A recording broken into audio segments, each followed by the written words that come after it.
Next हमारा topic है बेटा, दो प्रकार के हमारे पास रजिस्टर होते हैं बेटा। नंबर 1 होता है कार्बन रजिस्टर और दूसरा होता है बेटा वायर वाउंडेड रजिस्टर। जो तारों के बने हुए रजिस्टर होते हैं बेटा, वो मेटल एलॉय से बनाए जाते हैं। क्योंकि वायर किसकी बनती है बेटा? ऐसे सबस्टांस की जिसके अंदर डक्टिलिटी का गुण होता है, और डक्टिलिटी तो मेटल्स की कैरेक्टरिस्टिक होती है बेटा। लेकिन मेटल का रेजिस्टेंस तो बहुत लो होता है, तो उनके तो रजिस्टर बन नहीं सकते। इसलिए फिर हमने मेटल एलॉय बनाए बेटा। दो या दो से ज्यादा मेटल्स को जब मिक्स कर देते हैं, मेटल एलॉय हमारे होते हैं तैयार। उनका रेजिस्टेंस बेटा बहुत हाई होता है और उनसे बनाए जाते हैं रजिस्टर। 4 हमने मेटल एलॉय तैयार किए, मैग्नीन, कॉन्स्टेंटन, निक्रोम एंड टंगस्टन। जो बेटा आप देख पा रहे हो, मैग्नीन हमारा है और कॉन्स्टेंटन हमारा है। इन दोनों का रेजिस्टेंस टेम्परेचर के साथ साथ बहुत कम चेंज होता है बेटा, और या तो होता ही नहीं है। इसलिए बेटा इन दोनों का इस्तेमाल स्टैंडर्ड रजिस्टर के रूप में लेबोरेटरी में किया जाता है। जब कभी भी आप लैब में जाएंगे, किसी भी क्लास के लैब में जाना बेटा, आप फिजिक्स की लैब में जब भी जाओगे, तब आप देखोगे वहां पे मैग्नीन और कॉन्स्टेंटन के बने हुए रजिस्टर आपको मिलेंगे। निक्रोम आपने 10th क्लास में पढ़ा है बेटा, बहुत सारे हीटिंग डिवाइसेस के अंदर निक्रोम का इस्तेमाल करते हैं। इलेक्ट्रिक बल्ब में हम टंगस्टन का इस्तेमाल करते हैं। अब आप कहोगे सर मेटल एलॉय बने तो मेटल्स से ही हैं, फिर मेटल का तो रेजिस्टेंस आप कम बता रहे हो, मेटल एलॉय भी तो मेटल से बनी, उनका रेजिस्टेंस हाई कैसे हो गया? तो उसके लिए बेटा एक छोटा सा एग्जाम्पल आपको देता हूं।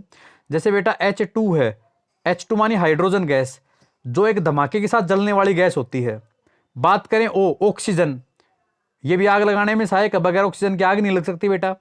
मतलब दोनों आग लगाने वाली चीजें हैं, लेकिन बेटा जब दोनों को मिला दिया जाए H2O बन गया, ये आग बुझाने वाला हो गया। मीन्स इंडिविजुअल इनके गुण अलग अलग थे बेटा, लेकिन जब दोनों को कंबाइन कर दिया तो इनकी प्रॉपर्टी अलग हो जाती है बेटा। इसलिए बात का ध्यान रखें कि मेटल एलॉय, मेटल्स का भले ही रेजिस्टेंस कम है, लेकिन मेटल एलॉय का रेजिस्टेंस क्या होता है बेटा? बहुत हाई हो जाता है। अब बात करते हैं बेटा हम कार्बन रजिस्टर की। कार्बन रजिस्टर की वैल्यू कैसे फाइंड की जाती है? कार्बन, ये जो आप डायग्राम देख रहे हैं, ये कार्बन रजिस्टर का डायग्राम है बेटा। इसके ऊपर 4 कलर स्ट्रिप होती हैं, A, B, C और D। इनका अलग अलग काम है बेटा। जो कार्बन रजिस्टर के ऊपर कलर A और B है ना, ये 2 कलर स्ट्रिप तो हमें बेटा पहली और दूसरी सिग्निफिकेंट डिजिट बताती हैं। जैसे मान लो बेटा कोई भी एक नंबर है 4, 7 इंटू 10 रेज पावर 3, ऐसा कोई नंबर है बेटा। तो ये जो आप पहले 47 दिख रहा है आपको, इसमें जो बेटा 4 है ये पहली डिजिट है, 7 है ये दूसरी डिजिट है। पहली डिजिट के बारे में पहला कलर बताएगा, दूसरी डिजिट के बारे में दूसरा कलर बताएगा, और बेटा ये जो 10 की पावर थी ना, इसके बारे में कौन बताएगा? तीसरा कलर बताएगा। चौथा कलर हमें क्या बताता है बेटा? तो चौथा कलर हमें टॉलरेंस बताता है, इंडिकेटेड वैल्यू की एक्यूरेसी हमें बताता है। एक एग्जांपल से मैं आपको समझाता हूं बेटा, ध्यान से देखना। अच्छा फिर बात बात यह है बेटा कि कोई भी कलर देख के आपको कैसे पता चलेगा इस कलर का भाई ये नंबर लिखना है, इस कलर का ये नंबर लिखना है, इस कलर का ये 10 की पावर लिखनी है? उसके लिए आपको मैं एक टेबल करवा रहा हूं, ध्यान से देख लेना बेटा।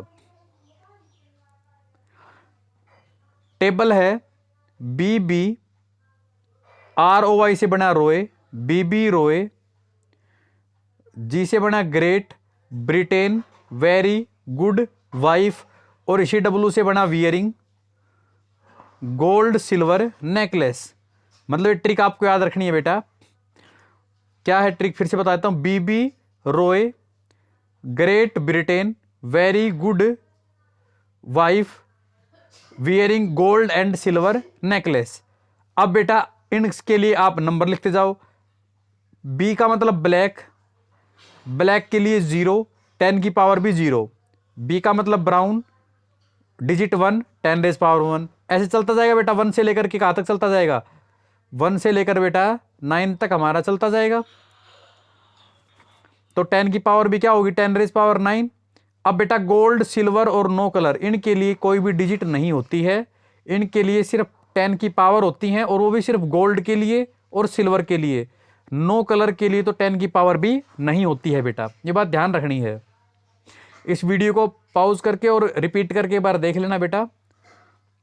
और जो मैं टॉलरेंस आपको बता रहा था, एक्यूरेसी जो मैं बता रहा था, उसके लिए 3 ही कलर यूज होते हैं बेटा, एक तो गोल्ड, दूसरा सिल्वर और तीसरी नो कलर की कंडीशन।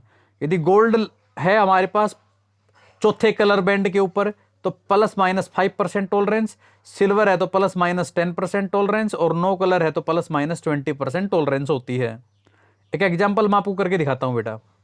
ये कलर कोड कार्बन रजिस्टर दिया हुआ है बेटा, इसके ऊपर 4 कलर स्ट्रिप है, पहला है येलो, दूसरा है रेड, तीसरा है ग्रीन और चौथा है गोल्ड। तो इस रेजिस्टेंस की वैल्यू आपसे पूछ रहा है, तो याद करो बेटा, येलो के लिए नंबर कितना है तो 4 है, रेड के लिए कितना है 2 है, ग्रीन के लिए 10⁵ मल्टीप्लायर है, तो इतने ओम का तो हो गया रेजिस्टेंस। और गोल्ड के लिए मैंने आपको अभी अभी बताई ±5% टॉलरेंस। आंसर अभी हुआ नहीं हमारा, कैसे होगा देखो, पीछे से एक अंक छोड़ दो, दशमलव लगाओ, दशमलव के आगे एक अंक है ना तो पावर में एक जोड़ दो, ये साइंटिफिक फॉर्म होगी बेटा।